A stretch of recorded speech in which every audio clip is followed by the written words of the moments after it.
This is Monkey World, the largest ape and monkey rescue centre on the planet.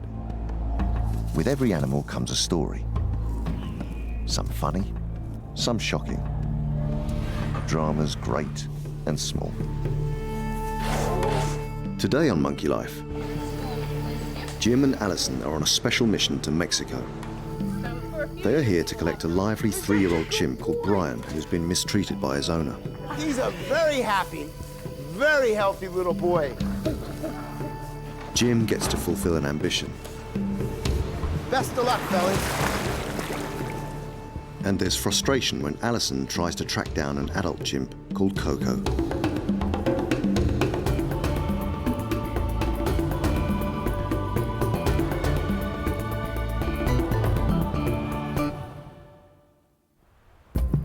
Rescuing primates is a crucial part of Monkey World's work. So far, the park has rescued 118 primates with the help of 15 governments around the world. Today, they're about to break new territory. Jim and Alison Cronin have travelled 5,000 miles away to Cancun in Mexico. It's their first rescue mission in this country, and it's for a young male chimpanzee called Brian. Gracias. I'm sorry. Go ahead, sorry. What? It's all yours. Oh. He's got his mom. Oh, he's a good boy. The mission to rescue Brian began a year ago. It hasn't been easy. Good boy. In October 2005, Hurricane Wilma hit Cancun. It took several weeks before anyone could confirm that Brian had survived the storm. And then, Jim and Alison were faced with pages of official paperwork and frustrating transatlantic bureaucracy. Finally, with the help of local conservationists Gloria Fraser and Sarah Rincon, Jim and Alison managed to get the Mexican authorities to confiscate Brian. Since then, he's been living at Escaret Eco Park. It's a 5-hectare conservation site, and a wide variety of native species live there. But chimpanzees are not native to Mexico, and it's important for Brian to grow up with other chimps, so Monkey World were asked to give him a home. Come here. Good boy. It seems the 3-year-old is already making quite an impression on Jim and Alison. No. Good boy. They will have daily meetings with Brian. It's important he gets to know them because it will make it easier for him to settle back into life at Monkey World. Got him. Yeah, I know. I got him in a spot. Oh, he's a good boy. You know what I'm really happy about is he's a very happy, very healthy little boy. And it's great when a place like this has gone to so much trouble. He's been loved, he's been looked after, he looks terrific, and he's a lot of fun. That's a happy boy. Drink break. Brian's story is typical of many chimps used in the tourist industry. He was stolen from the wild in West Africa and was being trained as a beach photographer's prop. He may have had a difficult start in life, but he's a very lively and sociable chimp, and Jim thinks he could make the perfect playmate for one of the park's cheekiest residents. If I had to find one chimp that Seamus is gonna think it's like his little brother, it's like perfect for him. So, the only difference with him and Seamus, he's got no teeth and he's far too clean. Far too clean. Seamus is gonna muddy this boy up. And back at the park in Brian's future home, Seamus is causing havoc, as usual. It will be fantastic for Seamus to have a new playmate, but hopefully not all of his naughty behaviour will rub off on Brian.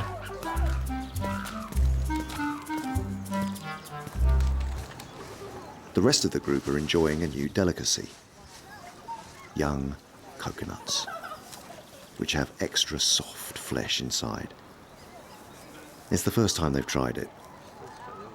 The chimps are always interested in anything new, especially food. 5-year-old Pip is usually quite shy, but even she is curious about this new treat. She takes some from Johnny. Johnny can be unpredictable, so it's very positive that she allows Pip to share.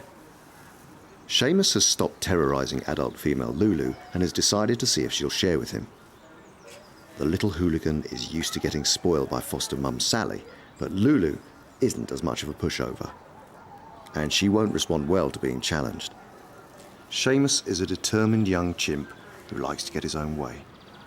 But today, even a tasty treat isn't worth a showdown with feisty Lulu. Foraging for food is an important part of chimp life. In the wild, they can cover up to 4 miles a day in search of something to eat. And a young chimp is totally dependent on its mum. They will learn everything from her, including how to forage and what food is safe to eat. Lulu and Sally are the only adults in the group, so the youngsters will learn from them. And although treats can cause squabbles, it's lovely to see the others join them without tempers getting flared. Hopefully Brian will fit in perfectly with this friendly bunch, as long as he's not learning the ropes from Seamus. But back in Mexico, Alison's finding out that Brian already has quite a lively personality. Brian! He doesn't want to let her out of his enclosure. You're not gonna let me go! Are you not gonna let me go? Brian has decided I can't leave.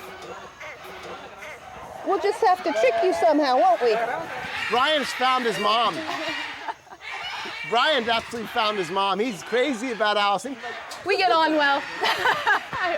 He walked in there, and Brian just went, "That's it, this is over." And Brian just loved her. In a few days, Jim and Alison will be taking Brian back to Monkey World. But before they go, there's something else they need to do. An adult female chimp called Coco needs their help too. Alison's been following her plight for over 3 years. I've been receiving letters and photographs from tourists who come to Cancun on holiday and see Coco being paraded down the beaches in the midday sun, running from umbrella to umbrella, stealing people's drinks. And this photographer apparently takes Coco and sort of pushes her on top of tourists for photographs, asks for $10 for every photograph, and so he's working her on the beaches every day. I think even Coco is getting a bit tired of it because several of the reports have said that Coco has actually grabbed hold of women on the beach or even out on the street in Cancun and sort of tried to bite them. Sadly for Coco, she's had all of her teeth knocked out in the front, so when she tries to bite somebody, she doesn't do any harm. But nonetheless, you know, that side of her chimp behavior is coming out and she's objecting. Coco is actually owned by the same man who bought Brian. But because Brian was so young, he had a very lucky escape. I think the problem is that the Mexican authorities see it is extremely difficult to try to confiscate this chimpanzee that's 20 years old. But when Brian appeared, and all of a sudden we've got the baby to one day replace Coco, they've grabbed Brian, and the question really is, will they, can they, take that next step to do something about Coco? It's personal now. We know Coco. I've got photographs of Coco. I could pick Coco out of a lineup. I don't think we'll rest until we get Coco confiscated and then back to the park. Jim and Alison are desperate to catch a glimpse of Coco. They want to see for themselves the sort of life she's leading. So they search all the places Coco has been spotted. And at last, as night falls, they get a lead on where she will be tonight. We've been going through the shopping centers, the beaches, in the midday sun, doing exactly what Coco does, and I can tell you right now, it's hard, hot work, but finally, at the end of today, we had a tip-off. There's miles of beach here. There's a lot of shops, a lot of places you can be at any given time. To find out that we might know where she's gonna be at 7 o'clock tonight, that's phenomenal. If we see her tonight, and when we see her tonight, she's been working since this morning. Now, apparently, she works from 7 at night till 10 at night. So poor Coco is working at 12, 13, 14-hour day, and that's the life that she leads. But Coco does not show up. Although they're disappointed, there is some good news.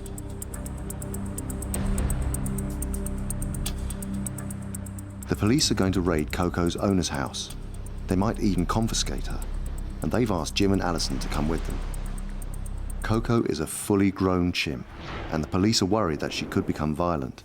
They need support from some experts in chimp behavior. We've been told that actually on Monday the police would like us to accompany them and actually go to the man's house and either have a look at Coco. We're not quite clear what they're saying yet. It's not quite straightforward whether they want us to just have a look at her and consider her circumstances, or whether they simply want to take her on Monday and take her to Escaret to be dealt with in future. In the morning, there's more bad news. The police are forced to cancel their plans to confiscate Coco. The police reassure Jim and Alison they will not give up on the adult chimp, but they can only take Coco from her owner if they witness her being worked. It might take another year for them to pin down Coco's owner, but Alison's already waited over 3 years and has no intention of giving up. For now, though, they need to return their attentions to Brian and his safe journey back to Monkey World. But no matter how far they are from Monkey World, they always keep in contact. And today, animal manager Jeremy needs to talk to them about chimpanzee Jolene. Hello. Hello? Hey, Jeremy, how are you? Not too bad. Too bad. Just going to fill you in on Jolene. She has been unwell for a couple of weeks and had a series of tests to try and work out what was wrong. But the test results are back now, and they haven't shown up anything sinister. She even began to pick up, and the team were hopeful she was on the mend. But now, she's in decline again. So today, the vet has given her a steroid injection. Come on. This will reduce any inflammation she has, provide pain relief, and act as a general pick-me-up. Since then, she has actually picked up and Yeah. she started eating, and so we've managed to get the antibiotic into her. Okay. And we're just giving her a lot of fuss and attention and making her comfortable and happy here in the bedrooms. Although everyone is pleased Jolene is feeling better, she will need to be closely monitored. The steroids are only tackling her symptoms and not the cause of her illness. She's responding. Okay. She's responding really well, and she's talking a lot, and I'm a lot happier than what I was yesterday. All right, hey, hang in there. Keep everything going. Yeah, absolutely. We'll see you later. I'll call you as soon as something else is going on. See you later. Cheers. Bye. Bye. It's really nice to know he's there holding the fort. Jeremy was really concerned, and sort of, when Jeremy finally admits that he's really concerned, you better start moving. We're gonna have to consider more blood tests, and we're really gonna have to sit down and talk with John and Mike and try to get a handle on this thing. So, because we actually don't know, in the end, what her problem is right now.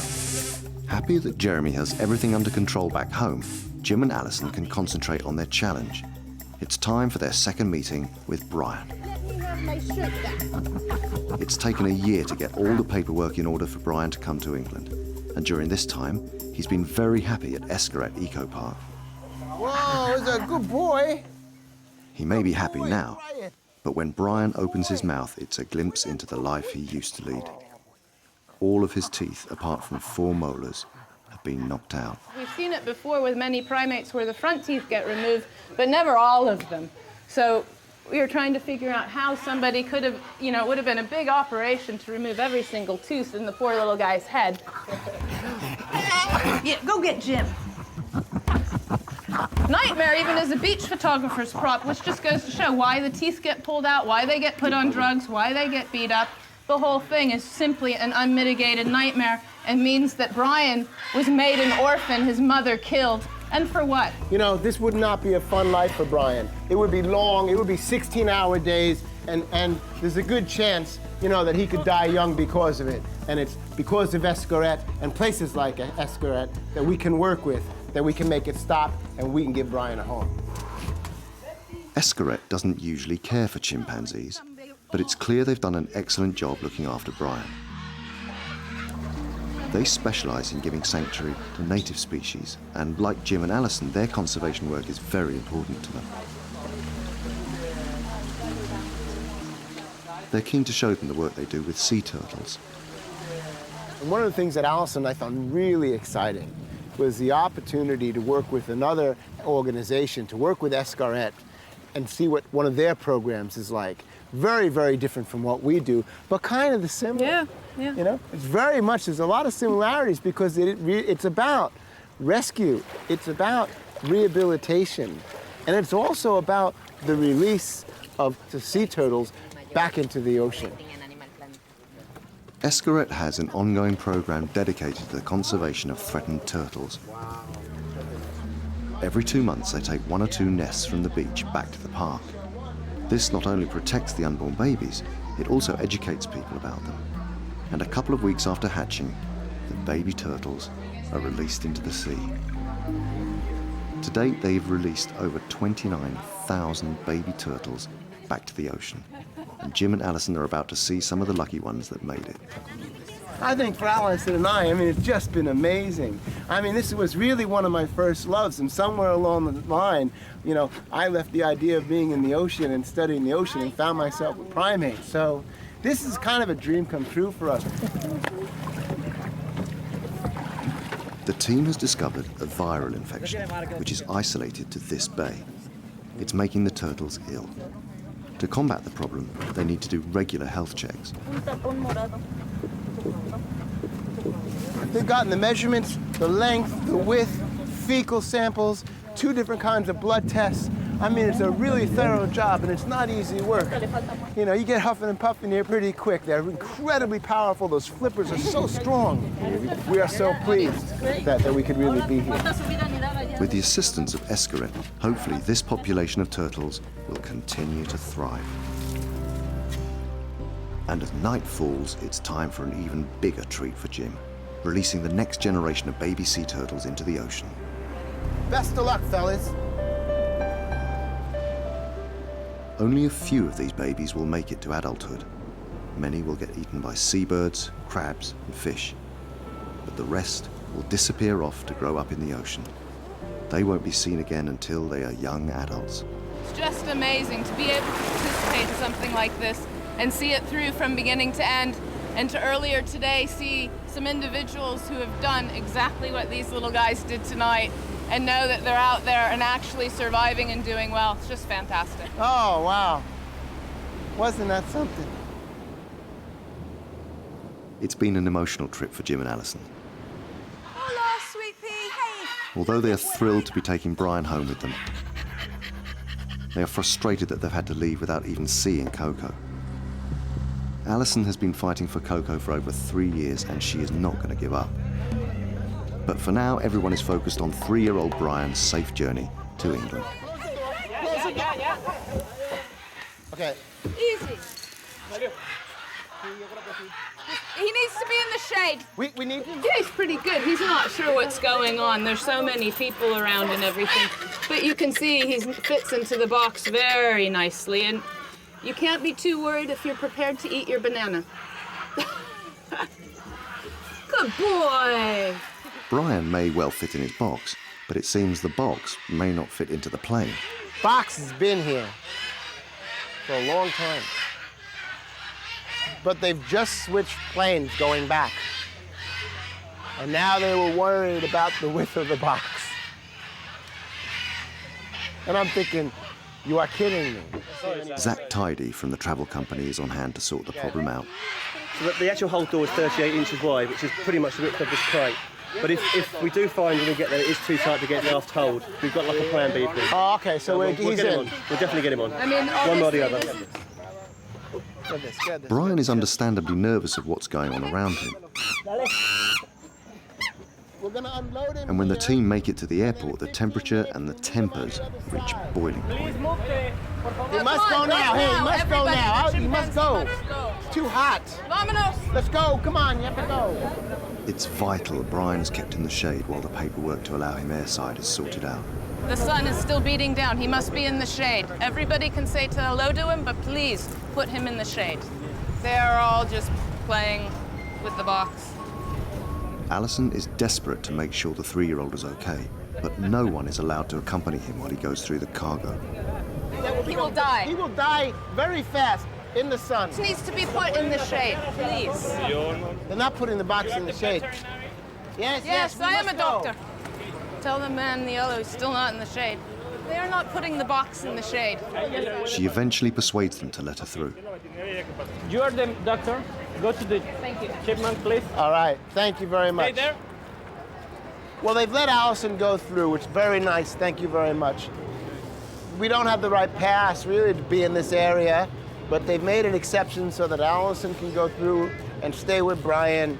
Alison will now get Brian in the shade. No one will get in her way. I mean, that's just a fact.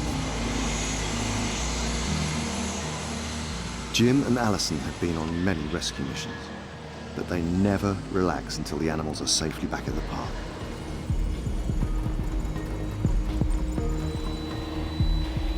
Okay? Excellent. In just a couple of days, Brian will be living with the other chimps for the first time.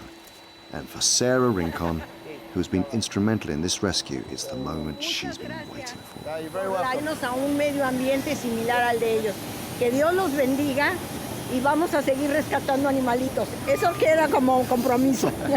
We will take good care of him. Yeah. Okay. Thank you. All right. Thank you. Thank you.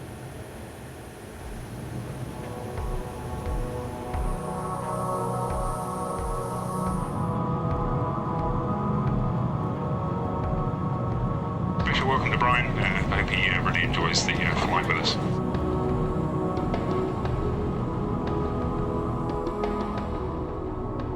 Next time, Brian makes it safely back to Monkey World and meets keeper Lee. Hello. And Chimp Jolene takes a turn for the worse. We're going in here to see if there's anything that's feasible to do. I'm frightened there isn't.